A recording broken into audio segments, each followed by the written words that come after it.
It's Symmetry of Chords time! Symmetry of Music, chords version.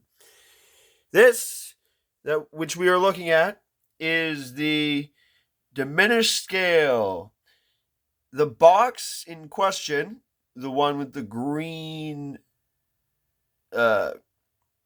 numbers beside, which would be numbers of fingers, are the notes of the A diminished scale. And if you can see, this is the 5th fret.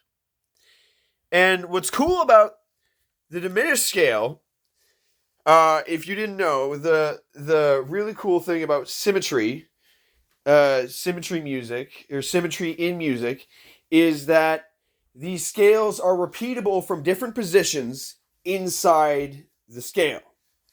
So if I grab my marker right here,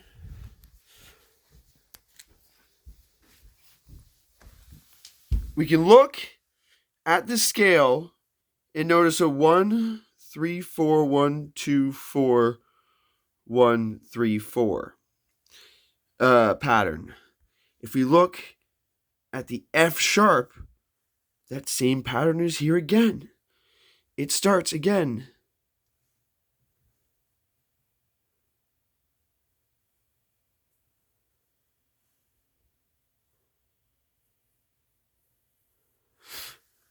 Anyway, if we look up at C, it starts again. Every 3 notes, this scale can just be repeated in itself. Now, when you hear this for the very first time, if you are high functioning at chords, it does something to you. You do this. You do this. And I'll show you why. You go.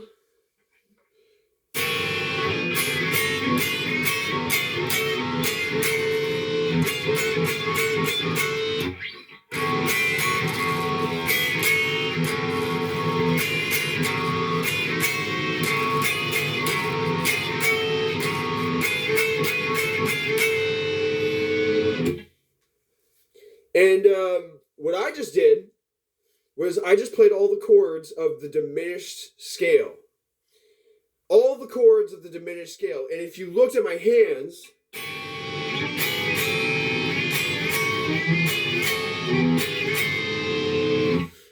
they actually barely fucking move.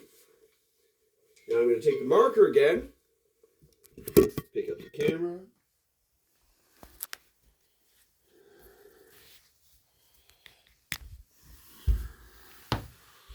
Well, that was my knee. That wasn't a good sound. Let's ruin this diagram.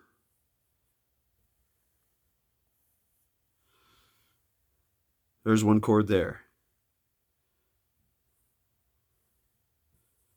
There's one chord there. There's one chord there.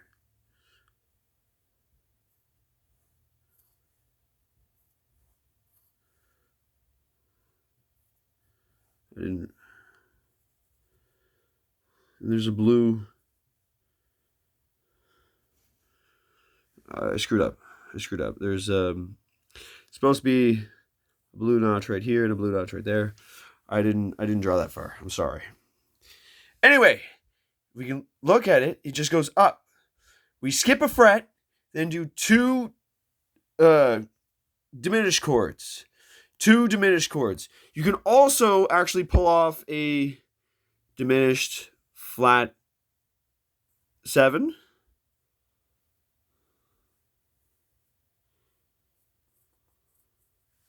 Diminished flat 7 like that. Just before the tonal or the tonic. It's not tonal, it's tonic, sorry. But I will be getting to tonal chord progression soon.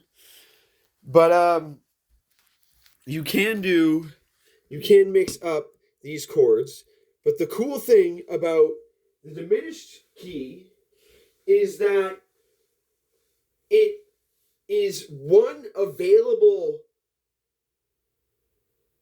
fueling of context for your music that once you master, you can just pick up and use wherever it is, and it's always the same. It's like a Swiss Army knife. So this is a song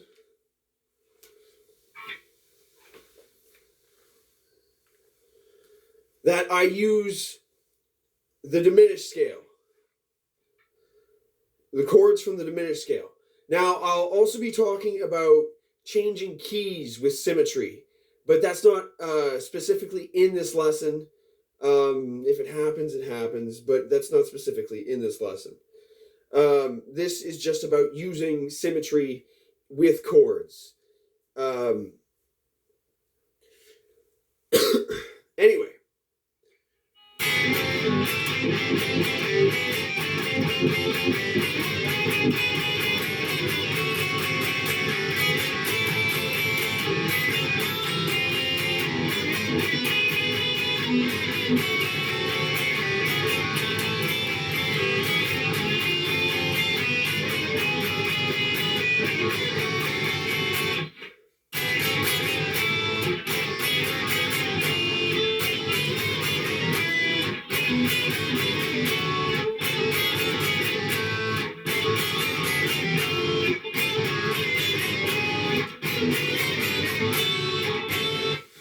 Now, as you can see, symmetry is all over it. Symmetry is all over it. It's a symmetry chord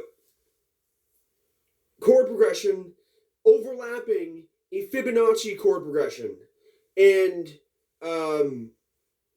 it's just made to be catchy. Now, the thing about the diminished key is that this is the theory for Beethoven's Fifth. And it's apparently a faux pas to try and use the diminished scale in this way to write a song that covers an overlapping diminished key and a Fibonacci key, because that's what Beethoven's Fifth did. And any time that you try and do it, it's going to fuck up and sound exactly like Beethoven's Fifth. You can't do it. Well, I'm here to say you can do it. You just got to know what to look for. Don't do this.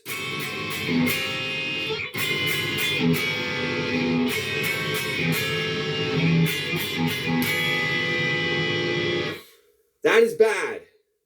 That is bad. However, you can do this. You can do this.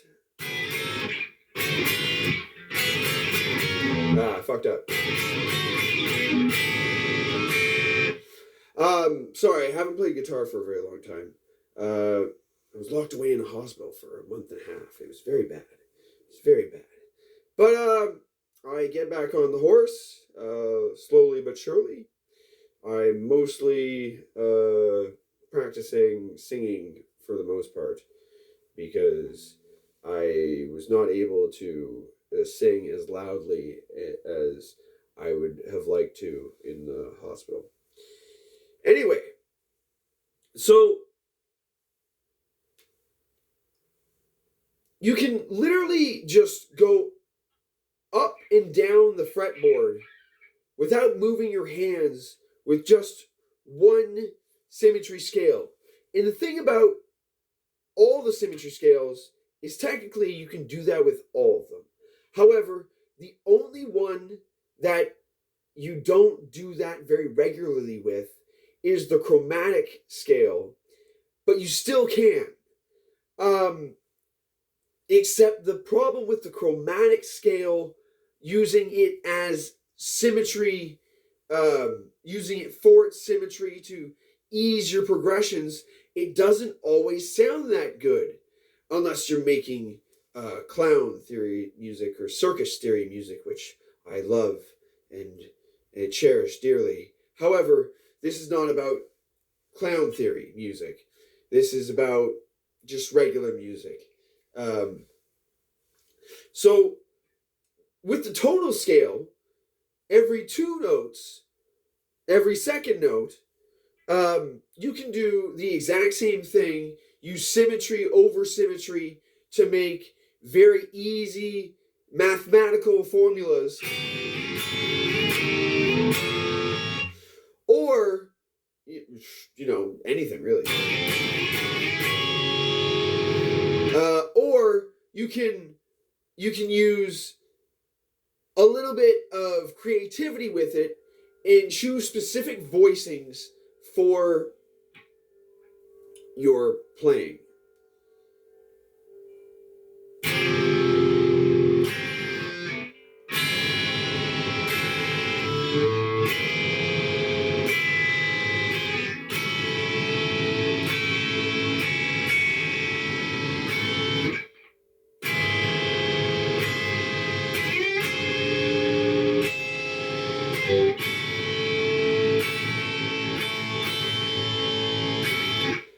More symmetrical.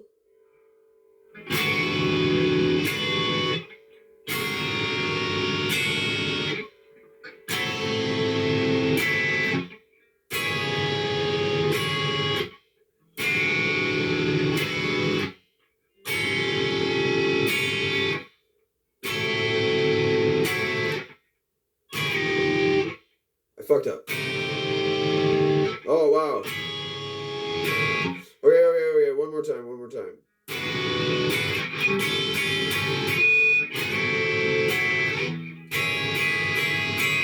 There.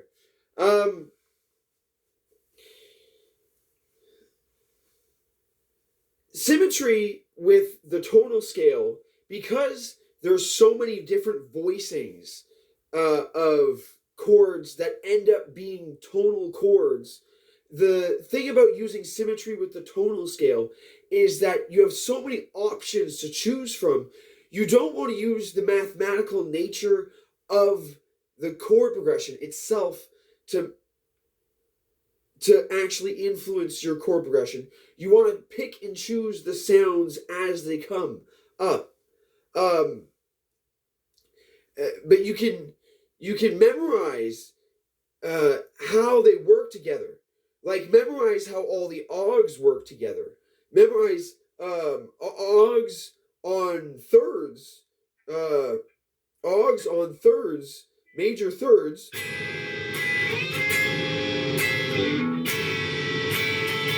Sounds pretty nice.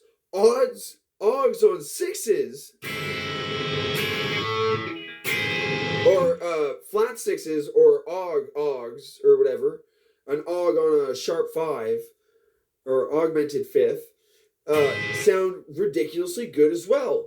The aug favors the symmetry.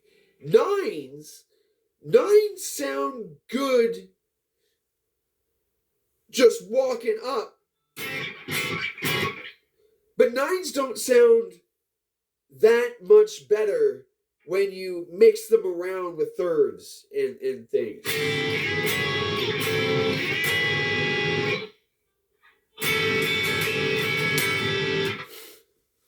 You can make them all sound good, though.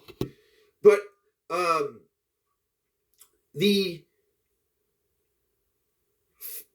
flat 7 chords also count as tonal chords.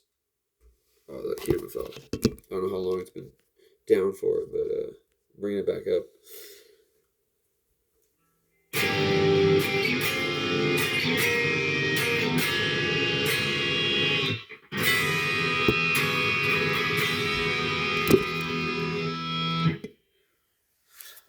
How long is it? Oh, it's already 14 minutes. Sorry it took so long. Sorry if the camera was all bad. I'm working on it.